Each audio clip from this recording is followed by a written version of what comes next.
ગુજરાતની અંદર જુલાઈ માસની શરૂઆતના પ્રથમ અઠવાડિયાની અંદર એ વરસાદ એ ચારે તરફે જોવા મળી રહ્યો છે। આમ જોવા જઈએ તો સૌરાષ્ટ્ર અને દક્ષિણ ગુજરાતની અંદર અત્યારે મેઘો અવિરત વરસી રહ્યો છે અને આગામી 3 દિવસ સુધી પણ હવામાન વિભાગ દ્વારા એ આગાહી કરવામાં આવી છે કે આખા ગુજરાતની અંદર એ તમામ જિલ્લાઓની અંદર વરસાદ વરસે તેવી સંભાવનાઓ વ્યક્ત કરવામાં આવી રહી છે। હવામાન વિભાગ દ્વારા રેડ એલર્ટ પણ ગુજરાતની અંદર આપવામાં આવ્યું છે, ઓરેન્જ એલર્ટ પણ આપવામાં આવ્યું છે, યલો એલર્ટ પણ હવામાન વિભાગ દ્વારા આપી દેવામાં આવ્યું છે।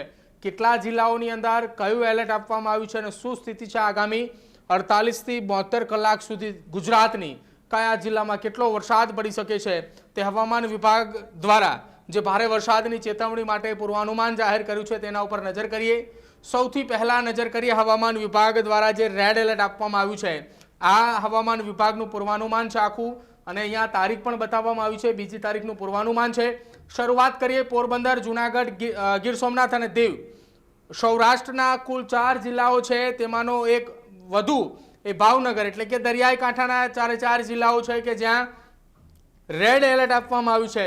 દક્ષિણ ગુજરાતની અંદર ભરૂચ, સુરત, નવસારી, દમણ, વલસાડ અને દાદરા નગર હવેલી ત્યાં પણ હવામાન વિભાગ દ્વારા રેડ એલર્ટ આપવામાં આવ્યું છે અને સાથે જ ઓરેન્જ એલર્ટમાં વાત કરવામાં આવે તો રાજકોટ અને અમરેલીમાં ઓરેન્જ એલર્ટ છે। ત્યારબાદ દક્ષિણ ગુજરાત અને મધ્ય ગુજરાતનો ઓરેન્જ એલર્ટમાં સમાવેશ થાય છે કે જેમાં વડોદરા છે, નર્મદા, તાપી અને ડાંગ અને સાથે યલો એલર્ટની વાત કરવામાં આવે તો મધ્ય ગુજરાતના 3 જિલ્લાઓ છે આણંદ, પંચમહાલ, છોટાઉદેપુર, સૌરાષ્ટ્રમાં બોટાદ, જામનગર અને દ્વારકા એટલે કે આજના દિવસ દરમિયાન મોડી સાંજથી લઈને રાત્રિના ગાળા દરમિયાન સૌરાષ્ટ્ર, દક્ષિણ ગુજરાત અને મધ્ય ગુજરાતના 2-3 જિલ્લાઓની અંદર અવિરત વરસાદ પડે તેવી શક્યતાઓ દેખાઈ રહી છે। આ એ ગુજરાતની અંદર હાલ સ્થિતિ આપ જુઓ, 2 ભાગની અંદર ગુજરાત વહેંચાઈ ચૂક્યું છે કે જેમાં ઉપરના ભાગની અંદર વરસાદની નહિવત આગાહી દેખાડવામાં આવી છે અને નીચેના ભાગોની અંદર અવિરત વરસાદ પડે તેવી આગાહી વ્યક્ત કરવામાં આવી છે। બીજી તારીખની સ્થિતિએ ત્રીજી તારીખની વાત કરીએ, ત્રીજી તારીખે ગુજરાતની અંદર શું સ્થિતિ છે તો ત્રીજી તારીખના દિવસે જે હવામાન વિભાગે મેપ જાહેર કર્યો છે આ આપણે અત્યાર સુધી આ મેપ જોયો એ બીજી તારીખનો મેપ છે। ત્રીજી તારીખના મેપની વાત કરીએ જેમાં શું સ્થિતિ છે તો આ ત્રીજી તારીખનો મેપ છે અને ત્રીજી તારીખના મેપની અંદર સ્થિતિ એ બદલાય છે। દક્ષિણ ગુજરાત અને સૌરાષ્ટ્રના જે જિલ્લાઓની અંદર રેડ એલર્ટ હતું કે જે બીજી તારીખના રોજ 8 કરતાં વધારે જિલ્લાઓ હતા તેમાં ઘટાડો થાય છે। સૌરાષ્ટ્રના 2 જિલ્લા છે અમરેલી અને ભાવનગર, સાથે જ સુરત, નવસારી અને વલસાડની અંદર એટલે કે કુલ 5 જિલ્લાઓની અંદર રેડ એલર્ટ આપવામાં આવે છે। ઓરેન્જ એલર્ટની અંદર દક્ષિણ ગુજરાત, સૌરાષ્ટ્ર છે જેમાં પોરબંદર, જૂનાગઢ, ગીર સોમનાથ છે, ભરૂચ, નર્મદા, તાપી અને ડાંગની અંદર ઓરેન્જ એલર્ટ આપવામાં આવ્યું છે। યલો એલર્ટની વાત કરવામાં આવે જ્યાં છૂટાછવાયા સ્થળો પર વરસાદ પડે તેવી સંભાવના, જે જિલ્લાઓની અંદર એલર્ટ છે ઓરેન્જ અને રેડ તેની આસપાસના જિલ્લાઓની અંદર અસર દેખાય તેવી સ્થિતિ છે જેમાં દ્વારકા છે, રાજકોટ અને બોટાદની સાથે મધ્ય ગુજરાતનું આણંદ, વડોદરા, છોટાઉદેપુર અને પંચમહાલની અંદર આ પ્રકારની સ્થિતિ એટલે કે છૂટાછવાયા સ્થળો પર વરસાદ પડી શકે છે। રેડ ઝોનની અંદર જે 5 જિલ્લાઓ છે 5 જિલ્લાઓની અંદર ગાજવીજ સાથે અત્યંત ભારે વરસાદ પડે તેવી સ્થિતિ છે તે દેખાઈ રહી છે। ત્રીજી તારીખની સ્થિતિએ ગુજરાતની અંદર પરિસ્થિતિ એ જ પ્રમાણે 2 ભાગની અંદર ગુજરાત વહેંચાયેલું છે। ઉપરના ભાગની અંદર વરસાદની નહિવત શક્યતા, નીચેના ભાગોની અંદર સતત અવિરત વરસાદ પડે તેવી શક્યતા છે।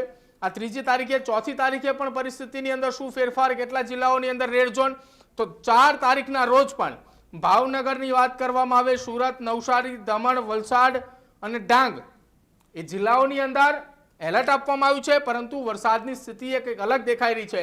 જે ગુજરાતને 2 ભાગમાં વહેંચાયેલું હતું, સીધી લાઈન હતી, રેખા હતી, એની જગ્યાએ હવે એ બદલાવ આવ્યો છે। સૌરાષ્ટ્રના દ્વારકા, જામનગર, મોરબી, બોટાદના જિલ્લાઓમાં વરસાદની નહિવત શક્યતાઓ છે 4 તારીખે, પરંતુ પોરબંદર, જૂનાગઢ, ગીર સોમનાથ, અમરેલી, રાજકોટ જ્યાં એલર્ટ આપવામાં આવ્યું છે, મધ્ય ગુજરાતની અંદર આણંદ, વડોદરા, ભરૂચ, નર્મદા, તાપી, છોટાઉદેપુરની અંદર પણ એલર્ટ છે, દાહોદની અંદર પણ એલર્ટ છે। જે મહીસાગર અને પંચમહાલ જિલ્લાની અંદર બીજી અને ત્રીજી તારીખે વરસાદને લઈને કોઈ અનુમાન અથવા તો એલર્ટ નહોતું આપવામાં આવ્યું તેમાં હવે એલર્ટ આપવામાં આવ્યું છે અને આ એ એલર્ટની સ્થિતિ દેખાઈ રહી છે 4 તારીખની। સતત 4 તારીખ સુધી ઉત્તર ગુજરાતની વાવ, થરાદ, પાટણ, મહેસાણા, સાબરકાંઠા, અરવલ્લી, ગાંધીનગર, મધ્ય ગુજરાતમાં અમદાવાદ, ખેડા, સૌરાષ્ટ્ર પંથકનું સુરેન્દ્રનગર, મોરબી અને કચ્છની અંદર વરસાદની શક્યતાઓ હજી પણ ક્યાંક ન દેખાતી હોય તે પ્રકારની સ્થિતિ હવામાન વિભાગનું પૂર્વાનુમાન છે। હવે આ એ વાત થઈ હતી એલર્ટની કે કયા જિલ્લામાં વરસાદની ચેતવણી છે। હવે હવામાન વિભાગના પૂર્વાનુમાનની વાત કરવી છે કે બીજી તારીખની સ્થિતિએ કે જે હવામાન વિભાગ અલગ અલગ 3 પ્રકારના મેપ જાહેર કરે છે, એમાંનો પહેલો પ્રકાર હતો જ્યાં વરસાદની સ્થિતિ દેખાડે છે કે કયા વિસ્તારમાં કેટલા વરસાદ અથવા તો કેટલો વરસાદ પડી શકે છે તેની સ્થિતિ। મેપ બદલાઈએ, ફરી એક વખત બીજી તારીખની વાત કરવામાં આવે। આ બીજી તારીખની વાત છે જ્યાં મેઘગર્જનાની ચેતવણી છે। વીજળી સાથે અમુક વિસ્તારની અંદર વાતાવરણમાં પલટો આવે અચાનક અને ગાજવીજ વરસાદ પડે તેવી વાત છે। હવે એવા કેટલા જિલ્લાઓ છે તો એમાં મોટા ભાગનું ગુજરાત આવરી લેવામાં આવી રહ્યું છે। થોડા ઘણા અંશે કેટલાક જિલ્લાઓ બાકી છે જેમાં કચ્છ, વાવથરાદ, પાટણ, બનાસકાંઠા, મહેસાણા, ગાંધીનગર, અરવલ્લી અને સાબરકાંઠા એટલે ઉત્તર ગુજરાતના એ જિલ્લાઓ અને કચ્છનો સમાવેશ કરવામાં આવે છે કે જ્યાં વરસાદની શક્યતાઓ નથી। બાકી વિસ્તારોની અંદર છૂટાછવાયા સ્થળો ઉપર મધ્યમ મેઘગર્જના સાથે હળવાથી મધ્યમ વરસાદની શક્યતા છે અને પવનની ઝડપ 40 થી 50 કિલોમીટર પ્રતિ કલાકે પહોંચે પણ તેવી પણ શક્યતા વ્યક્ત થઈ રહી છે, જેમાં લગભગ 60% કરતાં પણ વધારે ગુજરાતનો સમાવેશ થઈ રહ્યો છે। આ બીજી તારીખની સ્થિતિએ ત્રીજી તારીખની સ્થિતિએ મેઘગર્જનાની ચેતવણીમાં આખા ગુજરાતનો સમાવેશ થઈ રહ્યો છે।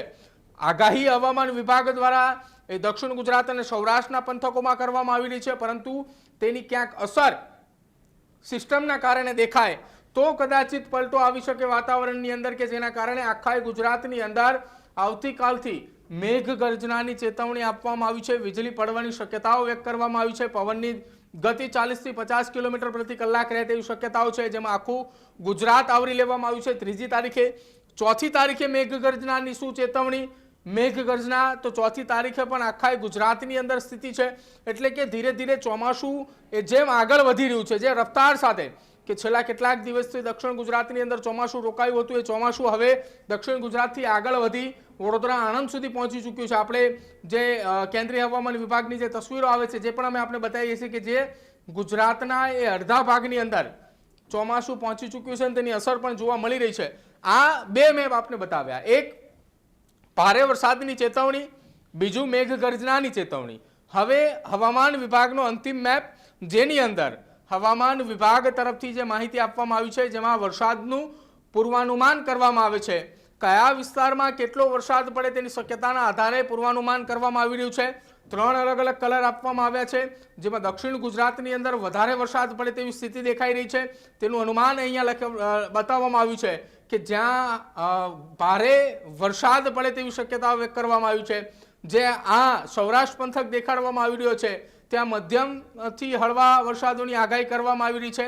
ગ્રીન ઝોન જે આપવામાં આવ્યો છે એ ગ્રીન ઝોનની અંદર કેટલાક સ્થળો ઉપર છૂટા છવાયા વરસાદ પડે તેવી સંભાવના આજની તારીખની અંદર અલગ અલગ પૂર્વાનુમાન હવામાન વિભાગ દ્વારા પણ આપવામાં આવ્યું છે। સિસ્ટમો સક્રિય છે તેના કારણે એક અરબી સમુદ્રની અંદર, બીજી તરફ વાત કરવામાં આવે તો મધ્યપ્રદેશ અને રાજસ્થાનની અંદર પણ જે સિસ્ટમો સક્રિય છે તેના કારણે હવે ગુજરાતની અંદર ગાજવીજ વરસાદ પડે તેવી શક્યતા છે।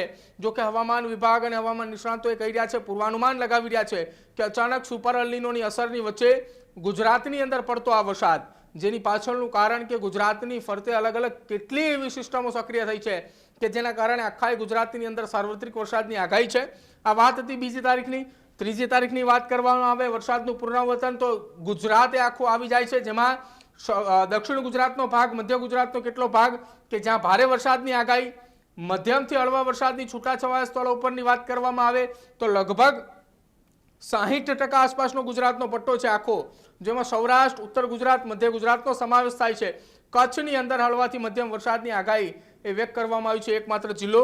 હવે 4 તારીખનું વરસાદનું પુનરાવર્તનમાં જેમાં અંતિમ તસવીર છે, જેની અંદર કોઈ લાંબો ફેરફાર નથી, માત્ર ને માત્ર 3 તારીખની જે પરિસ્થિતિ છે એ જ પરિસ્થિતિ એ 4 તારીખની અંદર દેખાડવામાં આવી રહી છે। વરસાદનું આ પુનરાવર્તન છે, જે પુનરામાન કે જ્યાં હવામાન વિભાગ દ્વારા અલગ અલગ 3 જેટલી તસવીરો આપવામાં આવે છે, અલગ અલગ, અને 3 તસવીરોની અંદર ગુજરાતની અંદર આગામી 24, 48, 72 કલાક સુધી સતત સૌરાષ્ટ્ર અને દક્ષિણ ગુજરાતની અંદર અવિરત વરસાદ દેખાઈ રહ્યો છે। કેટલાક જિલ્લાઓની અંદર 3 દિવસ સુધી રેડ એલર્ટ આપવામાં આવ્યું છે, જેમાં સુરત હોય, દક્ષિણ ગુજરાતના જિલ્લાઓમાં વલસાડ છે, સૌરાષ્ટ્રની અંદર ભાવનગર, અમરેલી, ગીર સોમનાથની અંદર પણ રેડ એલર્ટ આપવામાં આવ્યું છે। એટલે ત્યાં હજુ પણ ભારે વરસાદ પડે તેવી ગંભીર પરિસ્થિતિ વધુમાં વધુ વરસાદ પડે તેવી સ્થિતિ હાલ દેખાઈ રહી છે અને હવામાન વિભાગનું પણ એ જ પ્રકારનું અનુમાન છે. ખેડૂત ભાઈઓ છે ખેતરમાં ડ્રોન ઉડાવતા હોય છે ત્યારે આપણે એક પ્રશ્ન સતાવતો હોય છે કે જે આપણે અત્યાર સુધી જીપીએસ ટેકનોલોજી વાળા ડ્રોન વાપર્યા છે, જેથી કરીને મોબાઈલ ટાવર છે અથવા તો હાઈ ટેન્શન લાઈન પસાર થતી હોય, કોઈ વૃક્ષો હોય, ત્યારે જે જીપીએસ ટેકનોલોજી વાળા ડ્રોન છે એમાં ટકરાય અને ટ્રેસ થાય છે. પણ એગ્રીવન લાવ્યું છે જીએનએસએસ ટેકનોલોજી ડ્રોન, જેથી કરીને એ ડ્રોન છે એ કોઈ જગ્યાએ ટકરાય નહીં, પોતાની રીતે જ ડિસિઝન લે છે અને મૂવ થઈ જાય છે, જેથી કરીને જીએનએસએસ ટેકનોલોજી ડ્રોન છે એ વાપરવાનો આગ્રહ રાખો. અત્યારે જ ન્યૂઝરૂમ ગુજરાતની યુટ્યુબ ચેનલને સબસ્ક્રાઇબ કરો અને ઇન્સ્ટાગ્રામ અને ફેસબુક પર ફોલો કરો. અપડેટ રહો, સત્યની સાથે રહો.